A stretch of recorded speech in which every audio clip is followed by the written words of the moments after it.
Public Services. Madam Clerk? Could you call the roll and we can also vote on Commissioner Kinlock, our pads. Commissioner Hattis, Present. Commissioner Baydoun, Here. Commissioner Palomero, Chair Marecki. Here. You have a quorum present. Thank you. Next item. B, Chairwoman's remarks. Okay, I have none. Next item. C, approval of the April 18, 2023 meeting minutes. We have a motion to approve. A second. Any questions, changes, concerns? Okay, please vote.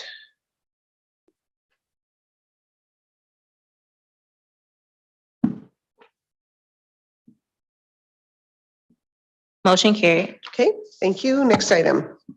D, unfinished business. There is none listed. Next item. Item 1, under new business, requesting commission approval of Amendment 1 to a contract with Baker and Associates. Okay, this is for resurfacing work of Haggerty from I-94 Service Drive to Tyler Road. 0.94 miles. Any questions? We'll take these together. Okay, next item. Item 2, requesting commission approval of retroactive 5-year comparable source concession agreement with a 5-year option to renew with JGK Hospitality. Okay, is there someone here to address this? Just tell us, I mean, it's retroactive, it's... Okay.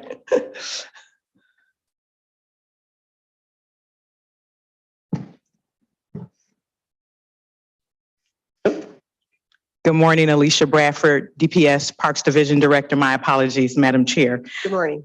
This is regarding our JGK Hospitality LLC for the operation and management for the Chateau and Tourist Lodge at Elizabeth Park. And this is a retroactive request. We did put this RFP out last year and received a proposal responded from one bidder, which was Kosh Hospitality LLC. Unfortunately, before the execution of the contract, the principal owner passed away.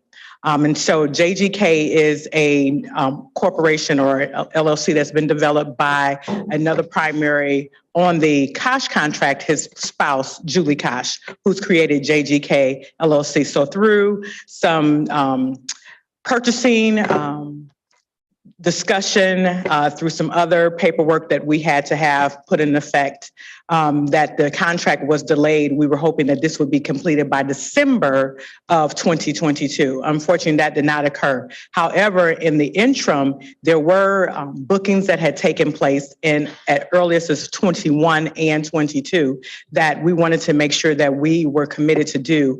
We did not want to have any negative impact to Wayne County, as well that we would have to cancel events, would not be able to provide whatever food and beverage service that some of these have been birthday parties or bridal or wedding showers that we had available already booked. So they had the first one in February again, so we allowed them to operate at that point in time in order to avoid the issue of backlash and other concerns of not being able to move forward. Already scheduled. And we receive a flat fee of 14% on their profits. Madam Chair, yes, we do. We receive 14% a monthly. It's monthly calculation that we receive payment and financial reports based on their rental reservations and their food and beverage. Okay, and it looks like we expect to get about $150,000 over the next 5 year, with the 5-year term of the contract. Through the chair, it will be most likely, yes, over the 5-year term of contract. We've averaged previously years somewhere between 200 to 300,000 over the 5 to 10-year span. So we're hoping within that it may be more than that, but that is not the minimum that we expect 150,000. Okay, sounds good. And commissioners, we need to change the terms of this contract. So if you vote to pass this today, it has to be contingent on changing the terms of the contract before full board. Any questions? Go ahead. Okay, well, yep, you can do item 1 and 2 if you want. And then we'll put you on item 1 next week. But any questions for Ms. Bradford? Okay, thank you Thank you. for the explanation. Okay, this is a very short agenda for voting. Let's vote before our next item. So we have okay. Did you want to make the motion, Commissioner Haddis? Okay. And then Commissioner Baydoun for the second. All right. Please vote.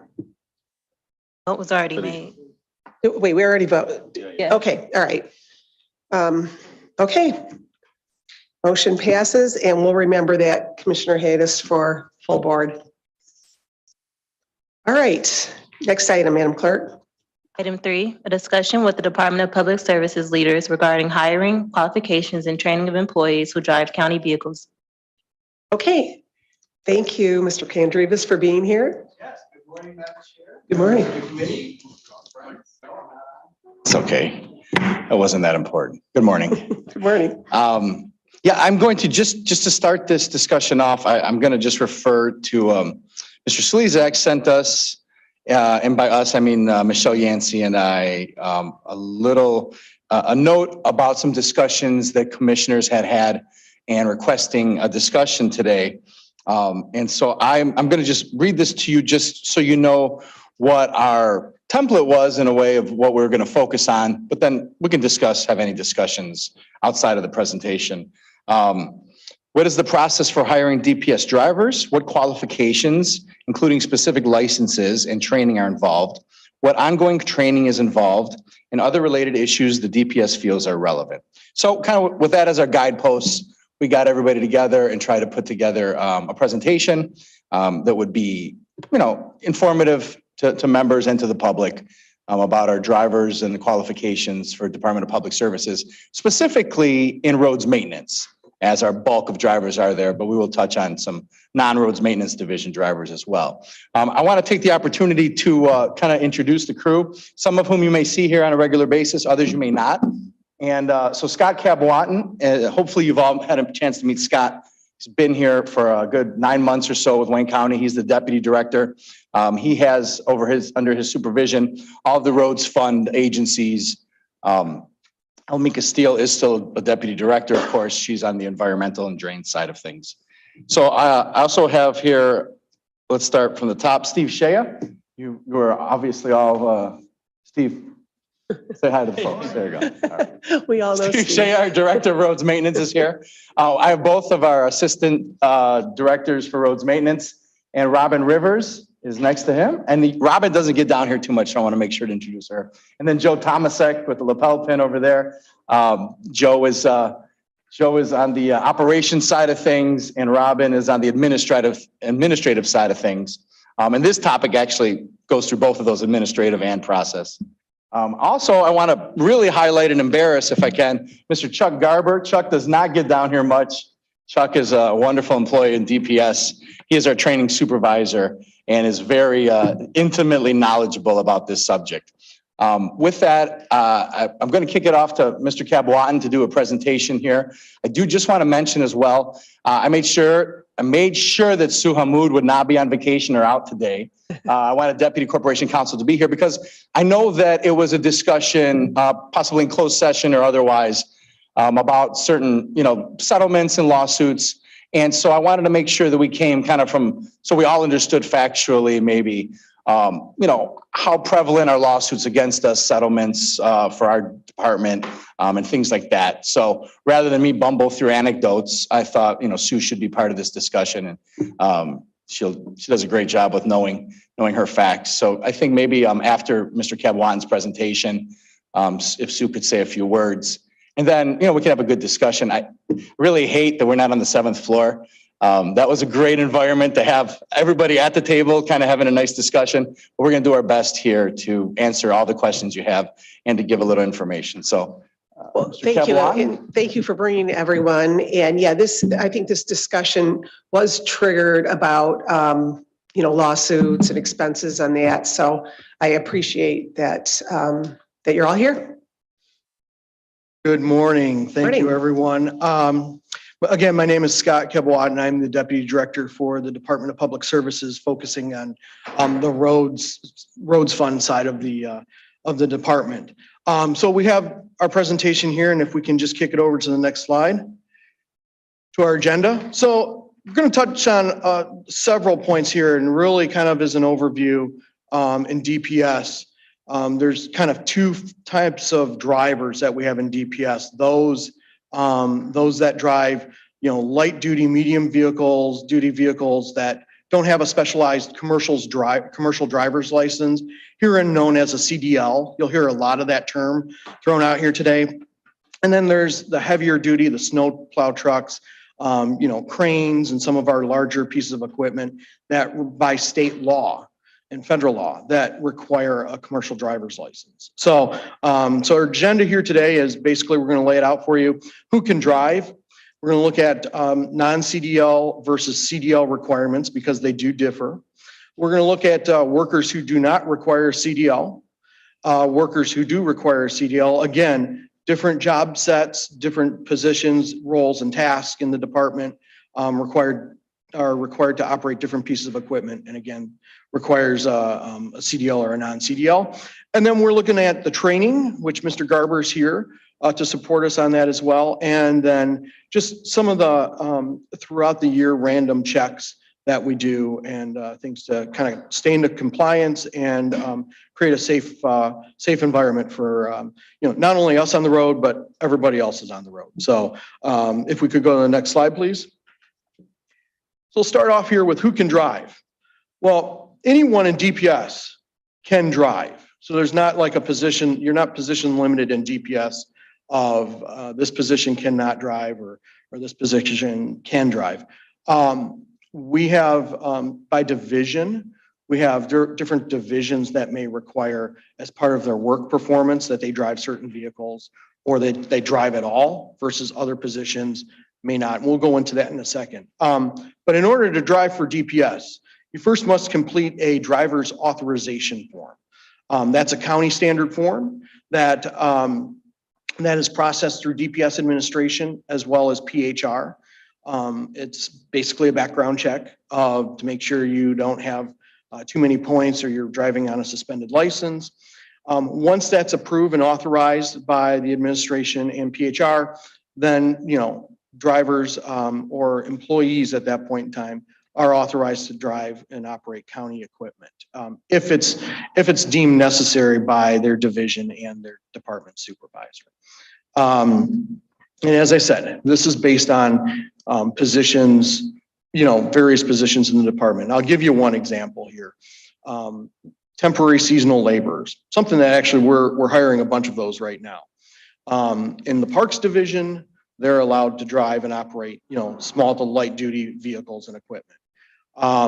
In Roads Maintenance Division, they have enough drivers that are commercial drivers or better, in which they don't feel that they need to have these temporary seasonal employees start off driving county equipment. So it's just not part of their job requirement. Therefore, they don't fall under some of these requirements that we'll talk about here in a little bit here. So if we can go on to the next slide, please. So as I mentioned, we'll kind of kick into the CDL versus the non-CDL requirements here. And this is a picture of our training rig. And it's an important picture because it's a CDL A-type vehicle. So type A is by law is the largest type of a vehicle that you can operate by license. This in case is a tanker. It's a flusher that we use to flush county roads and before we kind of pre-wets the road before we sweep it. These can also apply calcium chloride on some of the gravel roads as well. So this requirement here is a CDL-A with a tanker endorsement. We'll get into that here in a minute. So if we could go to the next slide, please. So as I said, we're looking at two different lanes of employees. We have a non-CDL driver requirement and we have a CDL driver requirement. Starting off on the left with your non-CDLs, we're looking for a high school diploma or a GED, a valid state of Michigan driver's license. We want a good history, driving history from the Secretary, based on the Secretary of State records. We do drug screen our employees prior to employment and hiring. And we also have a criminal history, criminal background check. CDL requirements are going to be that and a little bit more. And the CDL requirements are not just based on Wayne County, but they're also based on the Federal Department of Transportation. That is who oversees CDL requirements and training and licensing. So again, you'll notice some very similar requirements in here. The high school diploma, the state of Michigan valid commercial driver's license, a license with a type A endorsement. There is an exception to this one. We recently, within the last 6 months, created a type B endorsement. So it's a little, it's a smaller, or it's a lower grade CDL. It allows our drivers to drive just plow trucks. It doesn't allow them to drive tractor trailers. But they can hire in with that CDLB, and then within the next 6 months, we'll put them through the training course. Granted, they pass, then they get promoted up to the next level of a public service worker or public service maintenance worker. And they're full termed at that point in time, and they can drive all vehicles. But moving on here, we have a CDL-N endorsement, which is that tank endorsement that I just pointed out there.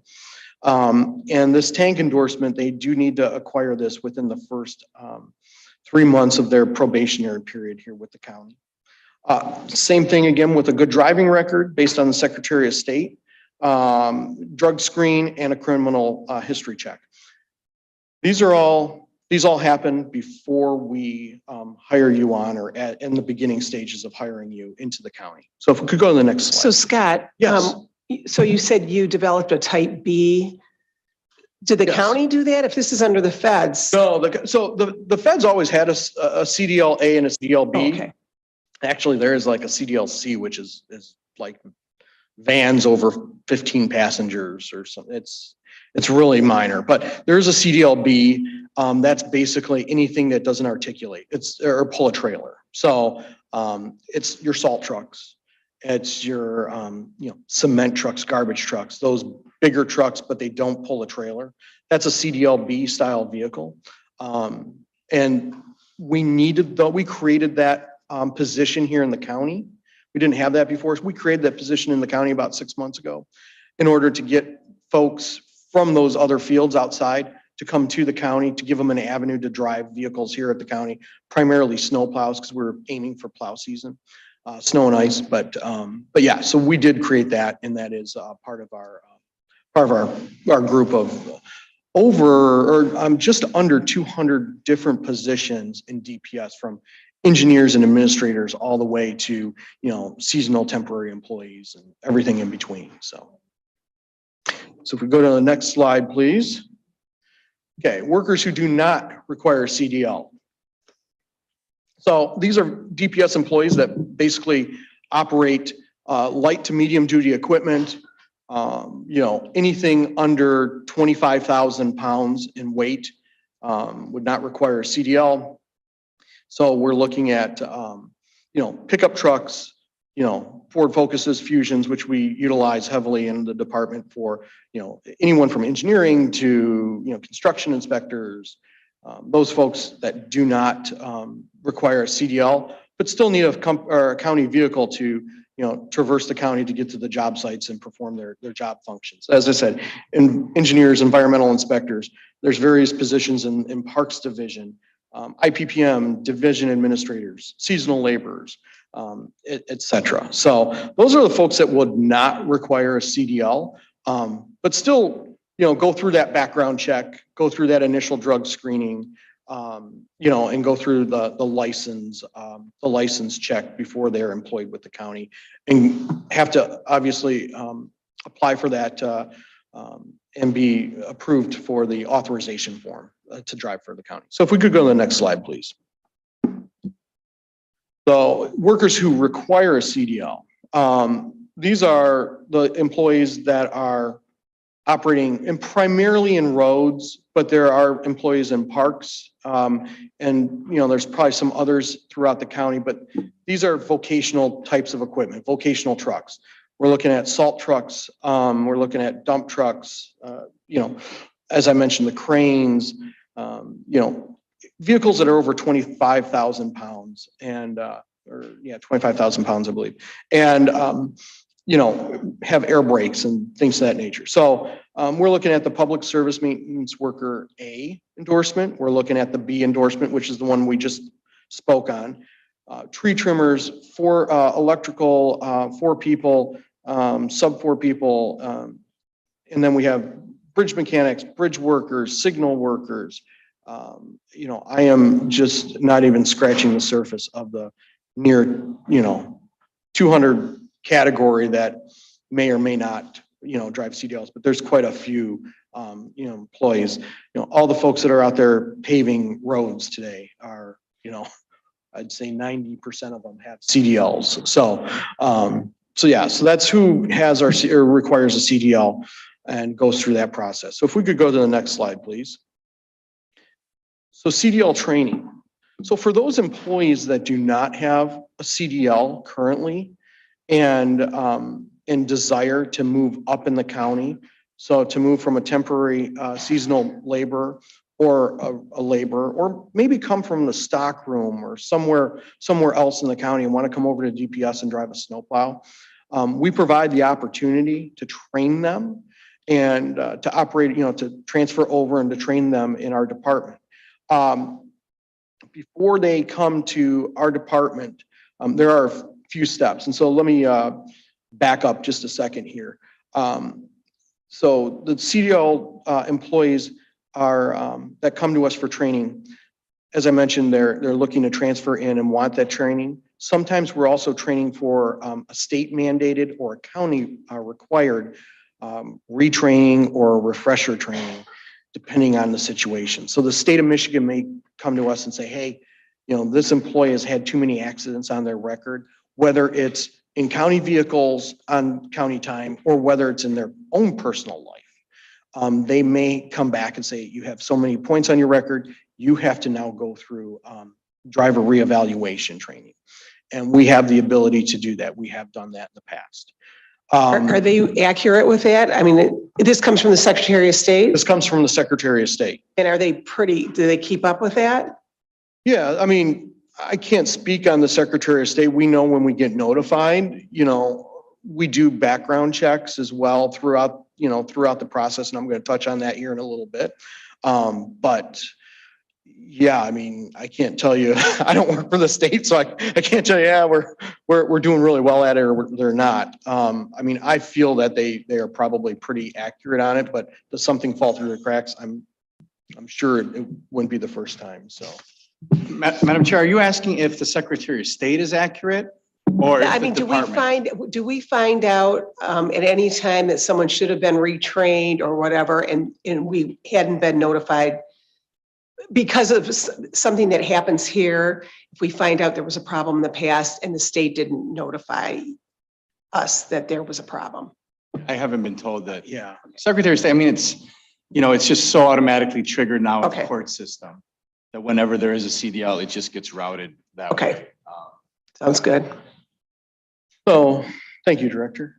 So also, we talk about the state side of driver reevaluation, but there's also triggers internally in the department of too many accidents, and part of, Ms. Rivers is here that she conducts hearings on and reviews of safety and accidents that happen in the department.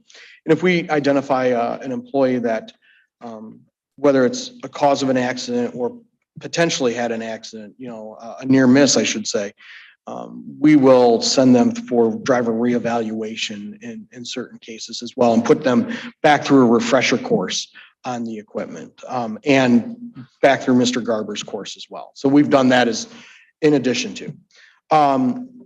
Training is provided. It's an in-house training that we do here for DPS, and it is we are a state certified facility. I believe we have one. I believe we have two, Mr. Garber. 2. So we have 2 state certified sites to conduct our training at. CMY is our primary site, and then we have a secondary site as well.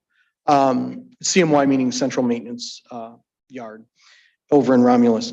Mr. Garber is the trainer and the primary trainer. We do have a second trainer now as well, Kevin Cadwell, who's our safety inspector, and both are state certified training instructors. So if we go over to the next slide real quickly here. So candidates, as far as CDL training, once we bring you into the program, or even before we bring you into the program, you have to obtain a temporary instruction permit through the Secretary of State. So it's a pre-test. It's a written test of knowing the manual, knowing what you're supposed to do from a book-wise standpoint. Once you pass that and obtain your what we call TIP, then you can be accepted. You can apply and be accepted into the training program. Candidates in the training program, once they start, they will go through a series of instructions with Mr. Garber, both in a classroom and in the field, in group settings and individual settings. We'll do road work. They will spend time on the road driving as well as in the cab instruction, and to make sure that they are fully evaluated, fully trained and ready to take their state certified test when that time comes. And I'm going to gloat on Mr. Garber for a second. What is your pass rate? I think it's 90+%. Okay, so he's pretty good. He's pretty good when we train them. So if we could go to the next slide, please. Other training facilitation. So that is, kind of to put that into a package, the prior slide. That is what we do from hiring to training an employee. Once an employee passes his or her full CDL, they are released and they're ready to go out on the road. There is checkups and follow-ups, both by their division managers, as well as Mr. Garber checks up on folks and makes sure that they're kind of following through with things, right? And we also do some annual training as well. We have opportunities to train the team annually. And one of the big ones that we really do, and this is, again, going back to roads maintenance, but which is the meat and potatoes of what the amount of vehicles we put out on the road, it's the big vehicles, is the annual ice and snow operations. So before we start snow and ice season, we do meet with all the yards. Mr. Garber does, and actually there's a team of folks that go through the yards, do training sessions, and it's not just on the equipment. Of course, we go over the equipment, make sure everybody's familiar with the equipment. And our equipment varies as the trucks become newer, there's new technology on them. Maybe some of the other trucks did not have previously. So we make sure everybody's fully aware of all the equipment, how it operates, and the mechanical sides of it. We also do dry runs with the equipment on, so with the big plows on and with the salt spreaders in, so that the drivers get an idea of what that equipment, and remember what that equipment is like from season to season. It's really good for the new drivers, but it's even good for the senior drivers as well. And we'll also go through just some of the things that we expect out of drivers, reminding them to make sure all their lights are on, doing their stop and periodic checks, going through pre-trips and post-trips on the truck. These are things that are, thoroughly gone through during our snow and ice operations. We also do that at other points in the year, whether we're starting pothole and paving season. We'll go through some safety sessions based on some of our seasonal work as well. And we're always touching on safety and training and making sure the equipment is fully functioning and working. So how about the other companies that we hire? Like, we had 2 different companies assisting us with the pothole. Do we just assume those companies are doing the same thing we're doing at Wayne County, or are there checks and balances that we have to look at? We do have a spec on, requirements that those folks have to have, some basic safety equipment. We do not train them. That is up for them to train their own employees. But we do require that they have safety vests on, that they carry certain types of safety equipment and operate certain types of equipment, not just, for the pothole piece, we're not just allowing you to start working for us and patching out of a pickup truck with your four-way flashers on. We want more than that. We want a truck with an aero board on the back, and we want to make sure they're kind of in compliance with some general road work zone safety requirements. In addition, those contractors that we have, we're not putting them out on the very big, heavily traveled roadways such as MDOT system, or even some of our heavily traveled systems. We're looking at putting them out in subdivisions in the townships, maybe some rural roads where the traffic count isn't as much and the speed maybe isn't as impactful. So yeah, we do not train them, short answer, but we do go ahead and hi Sue. We do go ahead and have some requirements for their basic training on the contract. Sue, you have something? I'm sorry, I just want to interject at this point, just to, And introduce yourself. I'm sorry, Sue Hamu, Deputy Corporation Counsel. The county would not be responsible or liable for Okay. any of their, That's what I was any of gonna the ask. contractors' actions. Yep. Or if we're Yep. reliable. Okay, thank you. So if we could go to, I think, the next slide here. All right, driver's checks. So I touched on this earlier, and while the slide's simple, there's a lot of meat to this one as well. So all of our drivers are checked randomly every 6 months. So every 6 months, we'll randomly pull a sample of drivers and check their driver's license to make sure that there's no new citations, no changes in their driving record, which may prevent them from operating a vehicle. It could be suspensions or restrictions, et cetera.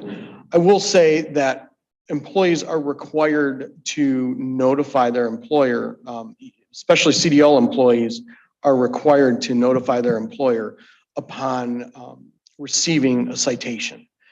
So that is also with many of our drivers who fall under collective bargaining agreements, that is pretty standard language in there that they are to inform their employer upon. I think they have about a 24-hour notice typically of when they have to inform their employer.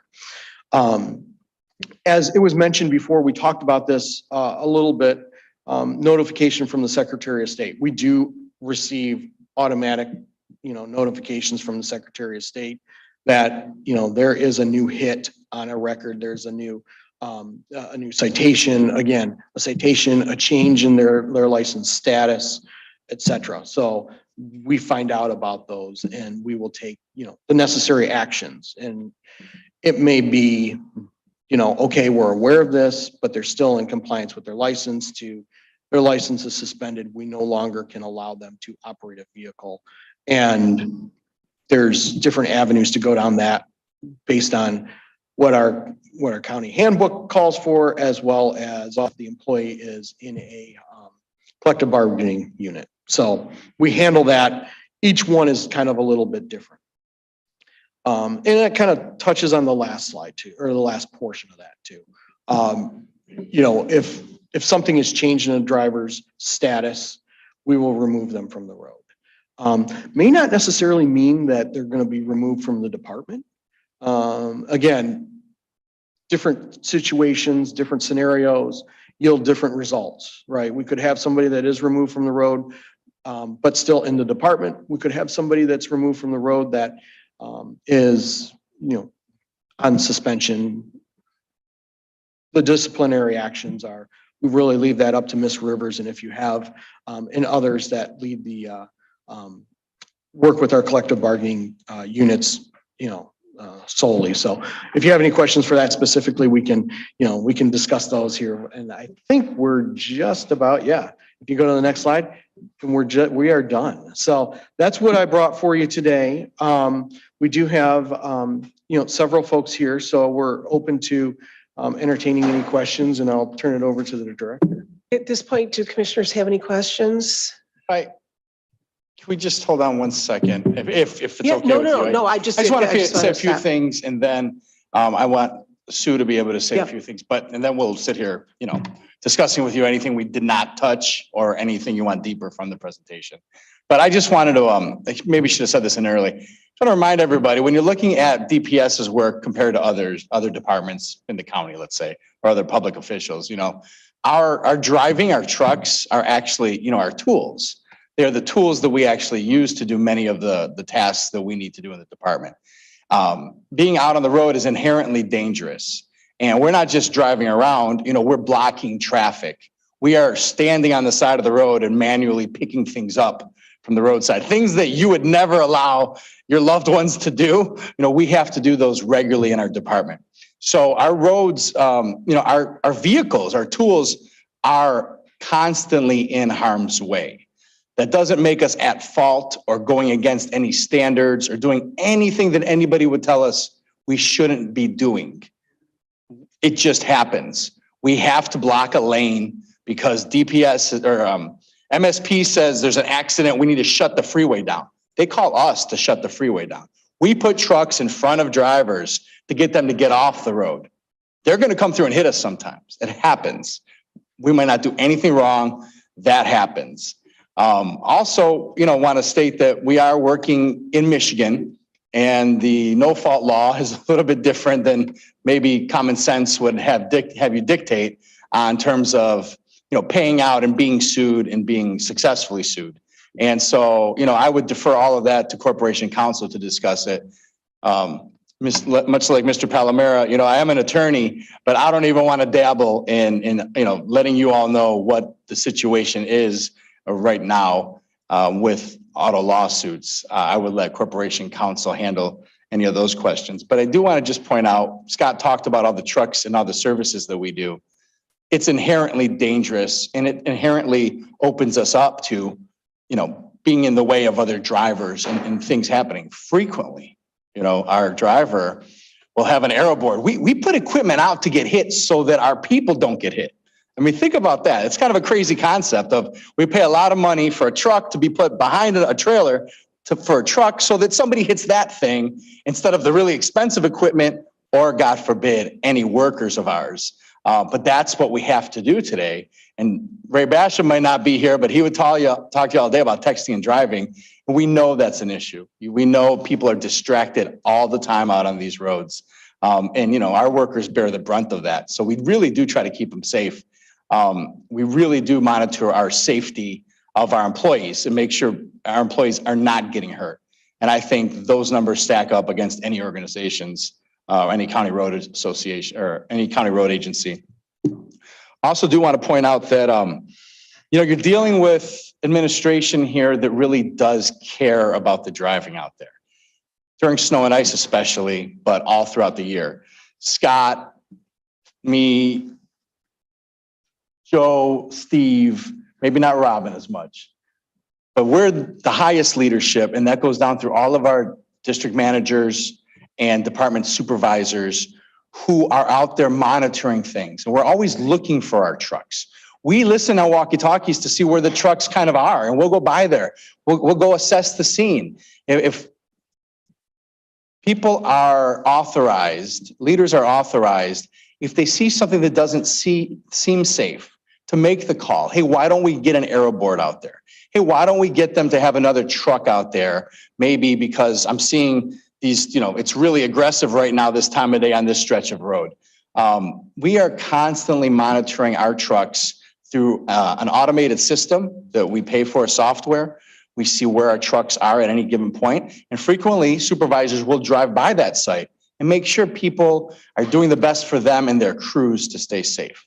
Similarly, for snow and ice season, I should knock on wood. I don't think I got any calls from you. I got some calls from upstairs.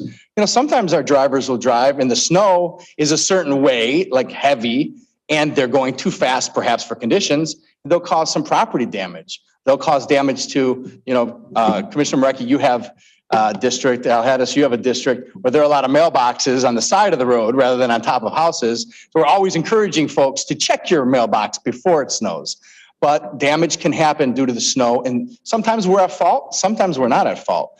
Well, we have ways of monitoring the speed, the ground temperature, the air temperature, and all these things, and we regularly do monitor those things. So at the end of the day, I want to leave you with the impression that, leadership really does care about employee safety and driver safety out there on the roads.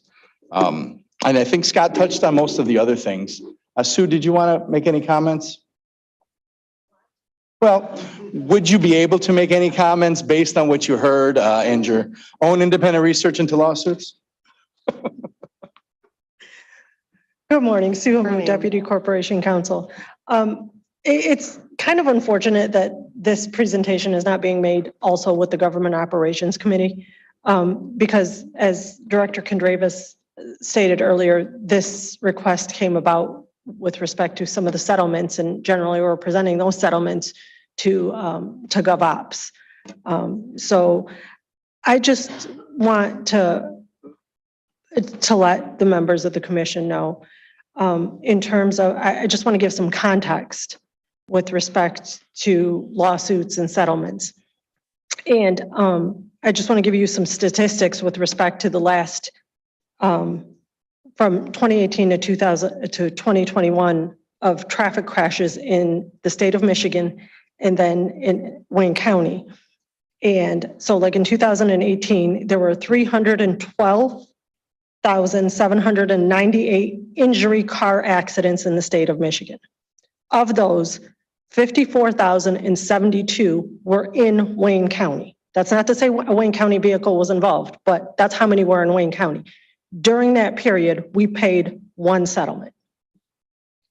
So in 2021, let me fast forward, there was 282,640 car crashes in Michigan. 50,490 of them were in Michigan. I'm sorry, were in Wayne County.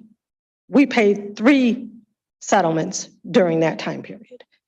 So I say that to say, when you put all that into context, there's nothing really abnormal in terms of what we're seeing. As Director Kondravas said, the DPS vehicles that are out there are, they are in harm's way. And I think one thing that he did leave out is most of the time those vehicles are driving in some pretty treacherous conditions. They're out there when there's 10 feet of snow or the roads are, are slippery and slick and they're not salted, because that's what they're out there to do. Accidents are inevitable. So the last couple of years, if has there been more of an increase in settlements? And I mean, I know they were talking about in GovOps settlements, arbitration awards, legal services that are adding up to quite a number. There were 4 that we presented recently to, and lawsuits and settlements, like everything else, ebb and flow. Sometimes we can't control when they get filed. We can't control when they're resolved. Sometimes they take longer to resolve than others. There were 4, I think, recently that raised the question that we presented to GovOps or and then the commission as a whole. I do want to say 2 of those 4 were as a result of the same accident. One was a passenger, one was a driver in the same accident.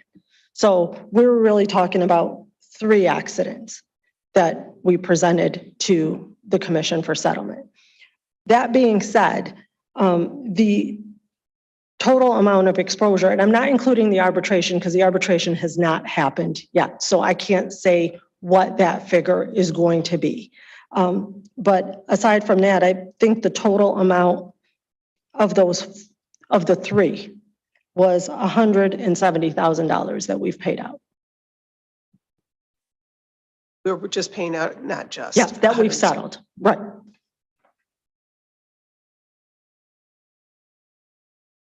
Getting different numbers here, but I just don't know enough to. Actually, I'm wrong. I said 170, but I'm including cases that were prior to that. Okay. So what's the amount that you have? I have 1.95 That's million. because they're including the high of the arbitration. Oh, that's Okay. including the high of the So arbitration. the arbitration high is 1.5 million. That is the most that we are going to pay on that case. Okay, Okay. And again, the arbitration, I believe, is scheduled for June. Allegra, do you know when it is? Is it June? June, so that's scheduled on June 21st. Okay. so this is just a possible prediction. Yes. Well, that's the most that we're going to pay. What we did in that case, the reason we did an arbitration is we capped the damages that we would be exposed to, as opposed to going to a trial in front of a jury, having a jury award whatever they want. We cap the damages. So no matter what the award is, the most we will pay is 1.5. That's for one accident. Yes. All right. Do you have anything else? I know some of No. the commissioners have questions. No. Okay, Commissioner Haddis has a question. Thank you. Very, very educational presentation. I appreciate that. But my concern is, do we have enough personnel to meet the demand?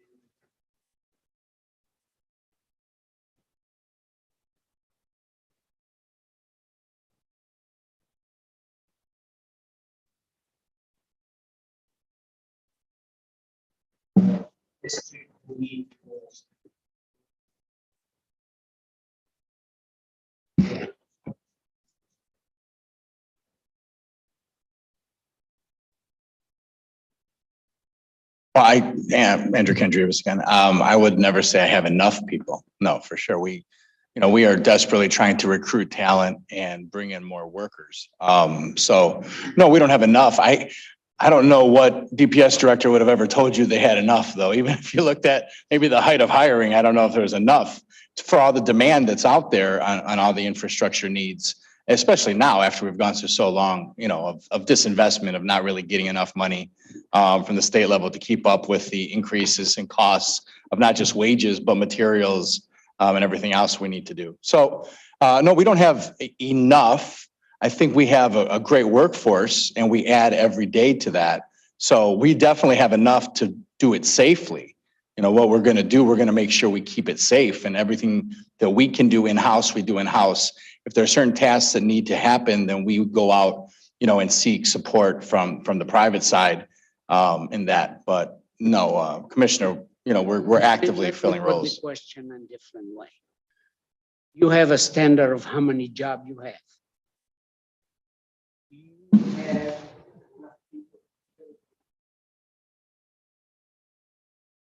No, we have vacancies, if that's your question, but, well, we went through the winter season right now, and did we have enough?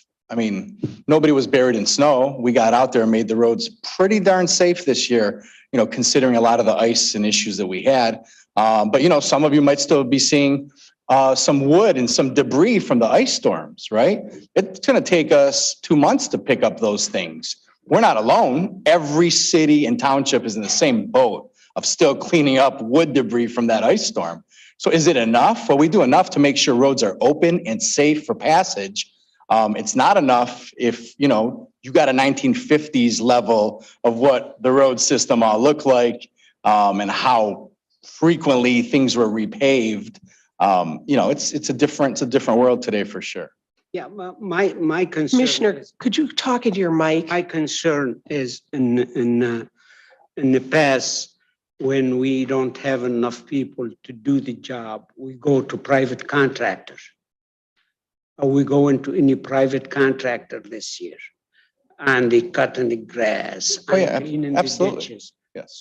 So what's the solution, in your opinion, in the future to have enough people and equipment to meet the demand in Wayne County, especially in the area that it's needed? Because we have to answer to the citizen and to the municipality sometime. And as you know, you well connected with a lot of them. Some of them, they was insinuating, Yeah. if you can do the job, why don't you Commissioner, if I contract it can. with us? We dance to the same tune as the local communities, right? And that is a funding crisis. local government isn't funded any better or honestly not much worse than any positions or anything that you authorize here at the county. We're all in the same boat.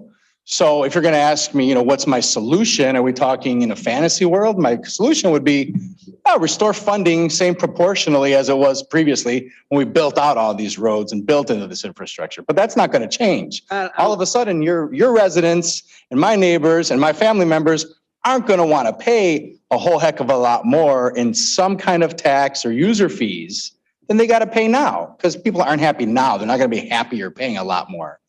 And I mean, that's kind of the situation we all find ourselves in.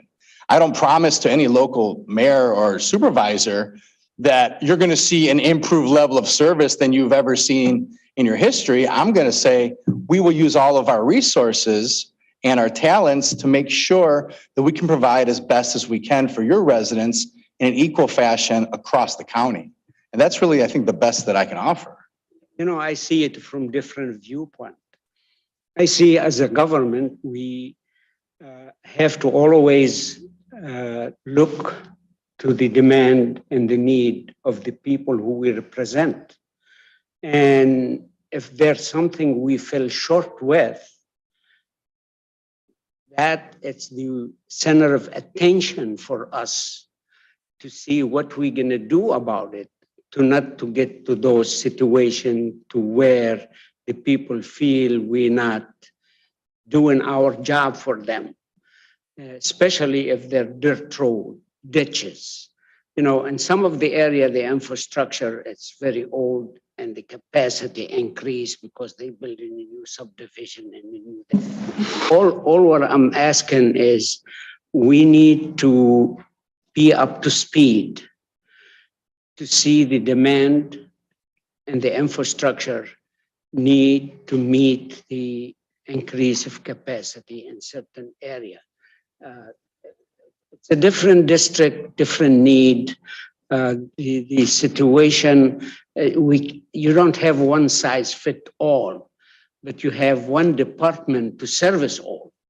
So that's why I'm concerned, and I like to see if we have a plan to the future to prevent the situation we have with township, especially township and cities. Yeah. So that's what I'm asking, what's the vision to the future? If I can, we do have some communities that have really stepped up and identify that every year we get less money from the state through the sale of gas or from titles, right? Which is generally how our roads, I frequently hear from people who have big, beautiful houses on a dirt road about, I pay so much in taxes. My house is so much. Why is the road so bad? And it's like, well, not one dime of whatever tax you pay goes into that road in front of your house. Your roads are not paid for by property taxes or, taxed when you buy a beer or when you get a hotel room or any of that. That's not where that money generally comes from unless the legislature chooses to shift the pot every year, but that's not the sustainable formula. That's not the act that we go under. Local communities such as Commissioner Palomera's district recently passed in Groseal, a local road millage. And it took a couple tries, I think, but they got together and passed a local road millage. And quite frankly, we told them, hey, we're going to do what we can do in your township. But if you want some of these really small residential roads improved, then create a millage, create a way locally to put your local dollars back into that roadway for your residents. Other communities have been able to do that. And there are some different things like that we try to encourage or work with locals on. But quite frankly, you haven't been asked to approve a lot more revenue coming into DPS, right? That's not on the horizon here. I agree, and Minister, I practice some of the things you said when I was mayor. We passed millage in the city of Wayne, or what you call it, street millage, just to fix the city street, not the county or the state. But my problem, as you know, it's not cities really, mostly township. Yep. Township. So, and for the last 8 years and a half, I've been on the commission. It's the same problem every year. That's why I felt maybe we should look a little bit with to the future and see how can we correct those things to the future to make the citizen more comfortable with the county services. Thank you. Or anybody else have comments or questions? I just have one question. You touched on drug testing with the random. The first group just got drug tested the first initial time, and then you do the random for the CDL, the heavy truck. So how random is that, and what kind of? I was hearing some alarming statistics in Lansing yesterday about businesses and drug use. I'm not putting Wayne County in here, and this was a small business presentation, but they were talking about overall, it's like 700,000 people that are having problems with drugs at work. Yeah. And alcohol is involved Yeah, in of that course. as well. Madam Chair, we've always been, I don't want to say worried, but we've always been concerned about any kind of, of substances or anything from our employees that would create a hazard, not just for them, but for the rest of the workforce or the public. Well, like I said before, we deal with inherently dangerous conditions. And so there's no place, for any alcohol or drug use on the job. If I can, Robin Rivers is here, who handles all of our discipline, handles all of the administrative side of roads maintenance. And she's the one that orders the drug tests, gets the results, and hands out the discipline as well. So if you could just take a minute and talk about it, Robin. Good morning, Assistant Division Director Robin Rivers. How are you this Good morning? morning.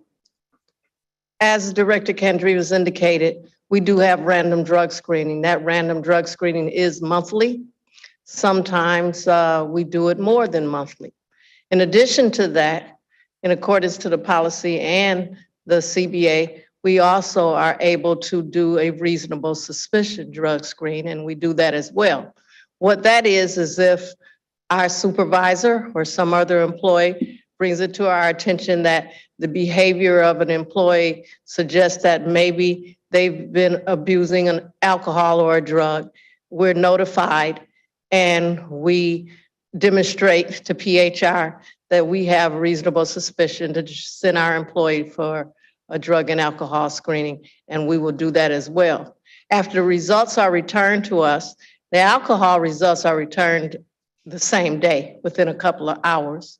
And usually we receive our drugs results back in 48 to 72 hours, although the last couple of times it's been a little longer. Then we notify the employee and their union representative and schedule a disciplinary hearing based on the findings.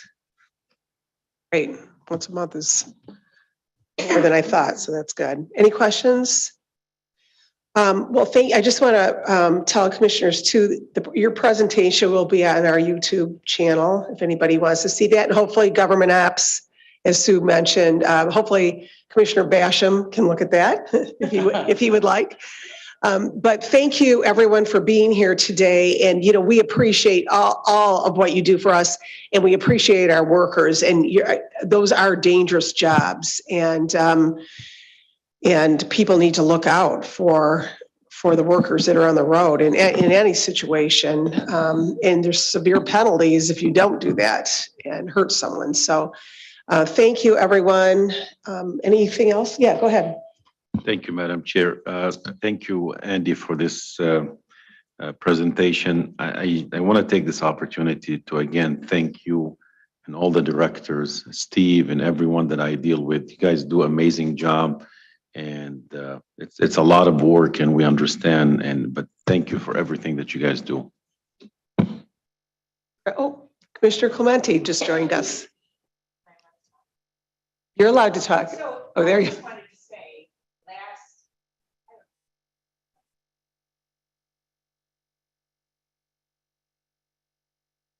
And we did talk about that, about all the construction being done around our county and around the state. And it's super important to pay attention to that. So I'm glad thank you for the presentation. I was listening upstairs. It's very informative. And, we have to have people coming to work. We need the workforce, and we need them to know that they will be safe and taken care of. So thank you very much. Okay, thank you again for taking the time out today, all of you, to come to the meeting and for the presentation. All right, Madam Clerk, next item. F, such other matters as may be properly submitted before the committee. Okay, there are none. Next item. Public comments. Okay, public comments. Anybody from the chambers that would like to address us for 2 minutes? Anyone on Zoom or on the phone that would like to address the Committee on Public Services? Madam Clerk, do you see anyone with their hand raised? There are no hands raised. How about any emails? No emails. No emails. All right, one more time for the public on Zoom or on the phone. Okay, hearing none. Next item. Adjournment. Okay, So move. we have a